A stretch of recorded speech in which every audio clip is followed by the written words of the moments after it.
Olá, voltamos ao nosso assunto, origem e evolução do direito previdenciário. Eu estava falando para você da Lei Eloy Chaves, né, que foi um marco na legislação previdenciária brasileira. E eu quero dar continuidade desse ponto, né? Então vamos logo para a tela que a gente dá ensejo a essa parte, tá? Deixa eu passar aqui. Naturalmente, após a criação de Eloy Chaves, da lei, né, outras categorias de trabalhadores buscaram a mesma proteção, provocando uma rápida expansão da técnica protetiva pelo país. Então, acontece o seguinte, primeiro foram os ferroviários, porque primeiro mesmo, foram órfãs e viúvas de militares, a guarda do rei, né, enfim. Depois veio os privados, né, os empregados privados, então primeiro os ferroviários. Mas aí só ferroviário não dá. Outras categorias passaram a reclamar, a pleitear. E a gente tem mesmo movimentos sociais, movimentos trabalhistas para esse fim. Não os movimentos dos tempos de hoje, mas sim movimentos de busca, não é? Pelo reconhecimento e prestação dos direitos, né? Vamos continuar. Na década de 1930, houve uma ampla reformulação dos regimes previdenciários e trabalhista. Nesse contexto, vai destacar a criação do Ministério do Trabalho, ok? Ministério do Trabalho aqui, ó. Nesse período, teve início uma mudança radical no sistema previdenciário, que deixou de ser organizado por empresa, ok? E passou a ser aglutinado por categoria profissional, nos institutos de aposentadoria e pensão, os IAP, tá? Então, primeiro era o Estado nada, olha só como é que é. Primeiro o Estado nada, certo? Depois a gente tem um período que é concomitantemente com o mutualismo. Depois o Estado assume a preocupação, só que joga na mão da empresa. Aí é dividido por empresa, cada empresa tem o seu instituto de previdência. A empresa quebrava, todo mundo ia pro beleléu, não é? Todo mundo ficava sem nada. Aí depois se cria um instituto por categoria trabalhista, tá? Então, vamos seguir. A Constituição de 1934 foi a primeira a estabelecer a forma tríplice de fonte de custeio. Olha, já estamos perto, né? Previdenciária, com contribuições do Estado, olha a cara da seguridade aí quando entra o Estado, né? Do empregador e do empregado. Já a Constituição de 1937 não trouxe novidades nessa área. A Constituição de 46, estou caminhando rápido, né? Foi a primeira a utilizar a expressão previdência social, substituindo a expressão seguro social. Olha só, a gente deixou de usar seguro, que era uma expressão importada do modelo norte-americano, não é? Sob a égide da Lei 3.807, já do ano de 1960, unificou toda a legislação securitária, preparando o terreno para a unificação dos institutos, que ficou conhecida, essa lei, né, como LOPS, Lei Orgânica da Previdência Social, LOPS, tá? Então, aqui a gente tem, falando da Constituição de 34, a de 37 e a de 46, certo? A gente, só para a gente poder se situar, entre o AI-5, né, entre a parte do período do regime militar, e logo depois a nossa Constituição atual, que é a que diz que Seguridade é Previdência, Assistência e Saúde, dá essa abertura toda para o tema Seguridade. Então, na tela aqui. A manutenção de diversos institutos, olha só o problema da manutenção de vários institutos. A manutenção de diversos institutos gerava gastos elevados e não era razoável manter variadas instituições estatais exercendo a mesma função. Também havia eventuais problemas com trabalhadores que mudavam de categoria. Ele era um dia ferroviário, depois fazia um curso, se formava e virava professor, entendeu? Ou era professor e ia virar técnico, enfim, né? Mudavam de categoria exercendo nova atividade. Assim, os IAPs foram unificados em 1966, com o Decreto-Lei 72 de 66. O intervalo de 6 anos desde a edição da LOPS, Lei Orgânica da Previdência Social, pode ser parcialmente entendido pela resistência, olha só, parcialmente entendido pela resistência à unificação advinda das entidades envolvidas, pois havia medo de perda dos direitos com enfraquecimento da proteção. Porque era assim, deixa eu tentar esquematizar aqui para você. A Previdência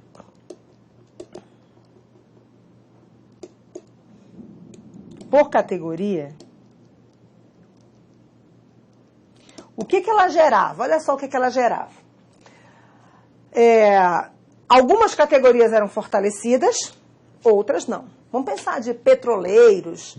Não, nessa época não, né? Petroleiro, mas colocar alguma do ramo mineradores, vamos pensar ferroviários, vamos pensar, não é?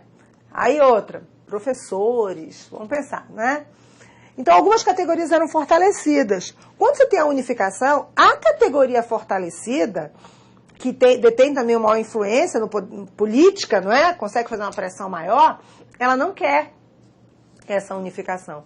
Por que ela não quer essa unificação? Porque isso vai ser prejudicial para ela, porque ela vai ter que pegar o bolo dela, grande, e dividir esse bolo com alguém que está com o bolinho minguado, entendeu? Então, essa resistência fez com que realmente demorasse um pouco, mas ela veio, a unificação, tá? Ela veio. E aí, o Decreto-Lei 66 de 96 modificou a LOPS, a Lei Orgânica da Previdência Social, com alguns pequenos ajustes, dando o preparativo final à unificação dos institutos. O Decreto-Lei 72 de 66 criou, olha só, o Instituto Nacional de Previdência Social, a autarquia federal que gozava de todos os privilégios e imunidades da União. Então, o INPS, ainda não era o Seguro Social, era de Previdência Social, já era uma autarquia federal, tá? E tinha todos os privilégios de ente público, de direito público interno da União. Ainda INPS. Então, INPS, o pessoal lembra aí do outro lado da tela, né? Lembra? Então, que bom. Então, vamos lá, vamos seguir. A Constituição de 67 foi a primeira a prever o seguro-desemprego, tá? Só que o seguro-desemprego hoje não tem característica previdenciária, tá? 67, sem maiores alterações no restante da matéria. A reforma de 69 também não trouxe alterações, já estávamos aqui no regime militar, não é? E a Lei 64/39 em 77 criou o Sistema Nacional de Previdência e Assistência Social, o SIMPAS, a fim de reorganizar a Previdência Social. O SIMPAS agregava 7 entidades: Instituto Nacional de Previdência Social, INAMPES, Instituto Nacional de Assistência Médica e Previdência Social, o primeiro é o INPS, o segundo é o INAMPES, a Fundação Legião Brasileira de Assistência, LBA, a Fundação Nacional de Bem-Estar do Menor, FUNABEM, a Empresa de Processamento de Dados da Previdência Social, DataPrev, o Instituto de Administração Financeira e Previdência e Assistência Social, IAPAS, e a Central de Medicamentos, SEMI. Então, o SIMPAS reunia tudo isso aqui, né? Vinculado ao Ministério da Previdência e Assistência, tinha a finalidade de integrar a concessão e manutenção dos benefícios, a prestação dos serviços, o custeio de atividades e programas e a gestão administrativa, financeira e patrimonial de seus componentes. Também foi a mesma lei que criou o INPS e o IAPAS, ambos integrados à estrutura do SIMPAS, tá bom? Vamos seguir. A consolidação das leis da Previdência Social foi feita pelo Decreto 77.077 de 76, já estamos chegando perto dos dias de hoje, né? Regulamentando o dispositivo da Lei 6243 de 75, com o objetivo de facilitar o tratamento da legislação. Após 9 anos de vigência, o Decreto 8.2.312 de 84, pertinho da Constituição de 88 já, publicou a nova consolidação das leis da Previdência Social, que somente deixou de ser aplicada com o advento da Lei 8.2.13, que é a lei que você estuda, que é a lei do benefício, tá bom? Então, a legislação chamada última consolidação da Previdência Social, ela só foi ser substituída em 1991 pela Lei 8.2.13. Não esqueça que, na verdade, são duas leis que você tem que estudar. 8.2.12, a lei do custeio, e 8.2.13, a lei do benefício, tá bom? Vamos seguir.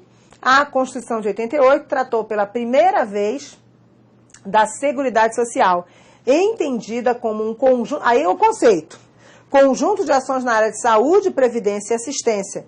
E a marca evidente do Estado, do bem-estar social, criada pelo Constituinte de 88. O SIMPAS foi extinto em 90, não é? Então, a Constituição de 88 veio reorganizou a Seguridade. A Seguridade, ela corresponde a corresponde a um capítulo com 3 seções, dentro do título chamado Ordem Social.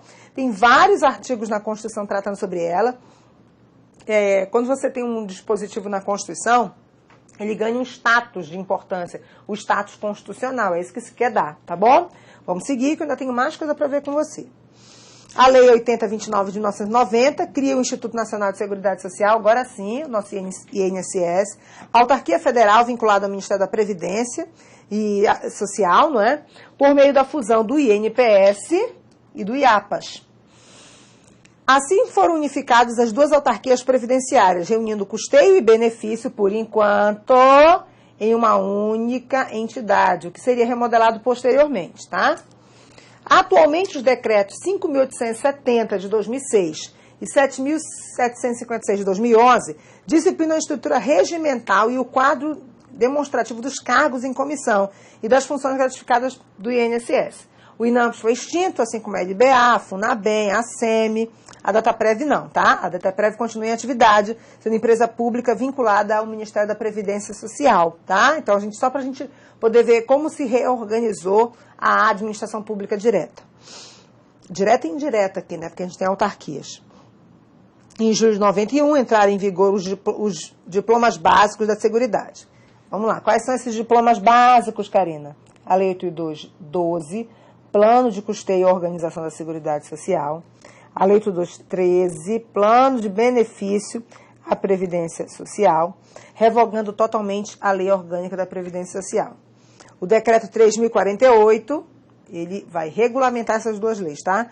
Aprovou o Regulamento da Previdência Social, que organiza disposições relativas ao custeio da Seguridade e aos benefícios da Previdência com as alterações subsequentes. A gente tem se você for olhar a Lei 8.212 e a 8.213 e o seu decreto 3048, a gente vai ter uma série de alterações. Inclusive, eu falei no bloco anterior da medida provisória que foi aprovada no final do ano de 2014, foi editada, não foi aprovada não, foi editada pela Presidente da República e que em breve, agora no ano de 2015, ela vai ser analisada para, certo, ser rejeitada, ser aprovada com conversão em lei, enfim, a gente vai ver no que vai dar essa medida provisória, tá bom? Então, alterou provisoriamente a lei. Aí a gente vai falar do conceito. Na verdade, eu já havia antecipado o conceito para você nos blocos anteriores, mas agora a gente vai pontuar, né, com calma. Então, conceito.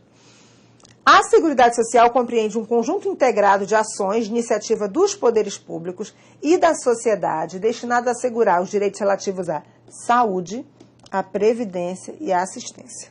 A Seguridade Social pode ser definida como uma rede de proteção social formada pelo Estado e por particulares, mediante contribuição de todos, inclusive os beneficiários dos direitos, com a finalidade de garantir o sustento de pessoas carentes, trabalhadores em geral e seus dependentes, provendo a manutenção de um padrão mínimo de vida digna. Portanto, fica claro que a Seguridade Social está pautada na busca pelo bem-estar e pela justiça social, ok?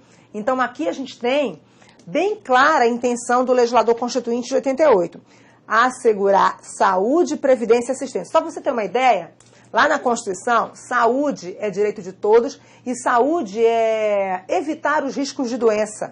Evitar os riscos de doença. Então, campanha de aleitamento materno, campanha de vacinação, campanha de educação para o trânsito, tudo isso está dentro do que nós chamamos de Seguridade Social. Benefício da Previdência. Salário família, salário maternidade, aposentadoria por tempo de contribuição, aposentadoria por idade, aposentadoria por invalidez, auxílio reclusão, auxílio doença acidentário, ok? Aposentadoria, pensão por morte, faltou, tá bom? E o auxílio acidente, não falei, 10, ok? Então, se você olhar, hoje o rol de benefícios é recheado justamente para ampliar essa atuação do Estado do bem-estar social. Você está entendendo? E quando você fala, por exemplo, também em assistência é um direito, é um dos ramos da Seguridade muito mais novo, porque a assistência, ela está ligada àquele indivíduo, e é uma concepção nova mesmo, que não entrou no mercado de trabalho, ou que se entrou não teve condições de continuar. E aí ele está à margem. A sociedade não amparou, certo? E ele está à margem. E o Estado precisa ampará-lo, porque ele é uma questão social. Então, ele tem que amparar. Como? Através dos projetos assistenciais, tá bom? Então, a gente tem esse conceito de seguridade ampliado para a gente observar os 3 aspectos, tá bom? E eu vou fechar esse bloco com você e eu te convido para clicar no próximo bloco, que a gente ainda tem mais assunto. Eu fecho no próximo bloco a evolução e a gente já entra em uma nova unidade, ok?